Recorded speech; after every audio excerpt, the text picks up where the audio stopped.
รัฐการท่อมกับวงการล้างสำหรับปีปอนภัยปรามระบบ Free Fire ទី1បញ្ហាបាញ់ចូលក្បាលខ្លាំងពេកគេចោទថាដាក់ម៉ូដទី2បញ្ហាចំនួនរវាងអ្នកលេង Free Fire ដៃ2ដៃ3ដៃ4កំពុងតែកើតឡើងផ្អើលពេញ TikTok ទី3មើល Live Idol សុំ Idol លេងមិនបានជេរម៉ែ Idol យកតែម្ដងទី4បាញ់មិនឈ្នះគេដាក់ម៉ូដតបពីធ្វើការដាក់ម៉ូដជាប់ ban account ដើរសុំ account គេយកភ្លាមតែម្ដងអូខេទាំងអស់គ្នាអញ្ចឹងគឺបញ្ហាបញ្ចូលសំឡេងតាមប៉ុណ្ណឹងមកដែរអ្នកគ្នាបាទអូនេះយើងបញ្ចូលសំឡេងឡើងពេកម៉ែដល់កនេះយើងបាទដោយសារព័ត៌មានយកតែម្ដងអញ្ចឹងចំពោះវីដេអូដែលគ្នាអាចមើលបានខ្ញុំមកលេងជាមួយនឹង account តូចដែលទៅតែខ្ចីជាមួយនឹងកូនធីមខ្ញុំលេងបាទគឺយកមកជាមួយនឹង1 4អ្នកទាំងអស់គ្នាបាទគឺទឹកដៃមិនសូវខ្លាំងទេអ្នកគ្នាសារតែរ៉េងវាទូចដែរ Hero X ទៅពេលអញ្ចឹងទៅយើងប៉ាជាមួយនឹង enemy ក៏វាបែបធូរនឹងយើងមកវាមិនតឹងអញ្ចឹងណាសម្រាប់លេងលើ PC តារ៉េងយើងទូចហើយគឺប៉ា enemy គឺធូរខ្លាំងមែនតើអ្នកគ្នាគឺអត់សូវតឹងទេអ្នកគ្នាអាចមើលបានអញ្ចឹងសង្ឃឹមថាអ្នកទាំងអស់គ្នានឹងចូលចិត្តឥឡូវយើងចូលទៅសំឡេង scene នៅក្នុងវីដេអូរបស់យើងតែម្ដងទៅអ្នកទាំងអស់គ្នាបាទហើយមួយទៀតបើសិនជាបងប្អូនយើងក៏ចូលចិត្តដល់ប្រភេទ watch over ដើរវីដេអូកុំភ្លេចចូលរួម comment ខាងក្រោមខ្ញុំបានដឹងមកអ្នកគ្នាបាទ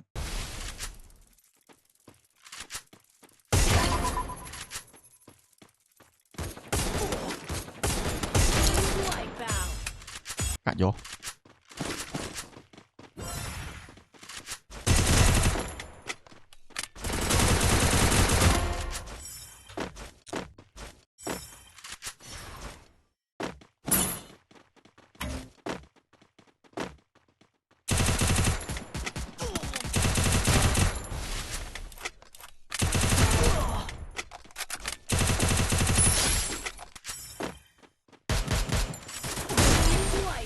ទៅគួយអូននេះគេអូន9 9នេះម៉ែស្អីគេ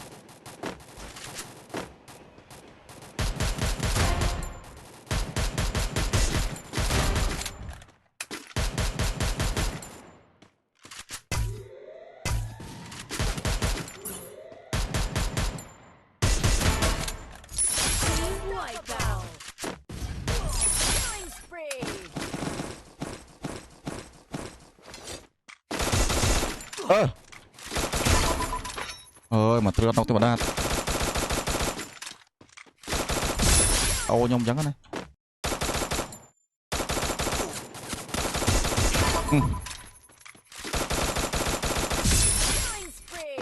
ក្រហមមកនេះយើងឃើញអត់បាញ់មិនក៏វាលោតក្រហមដែរ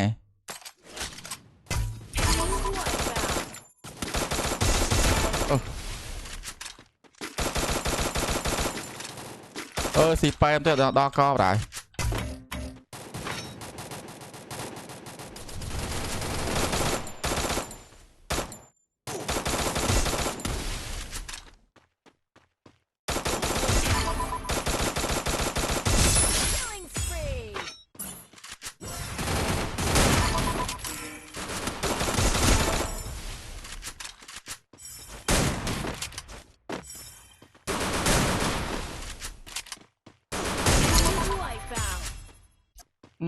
mà để chọc vậy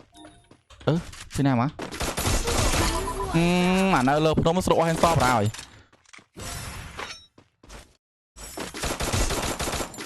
ê cái chỗ bọt chư ôi bọn em bắn chữ mấy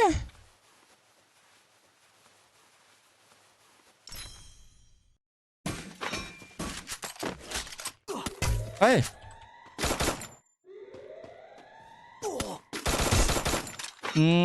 mày ăn chữ chứ hai giờ xua tới thấy nóc chui nè vào rồi ôi bro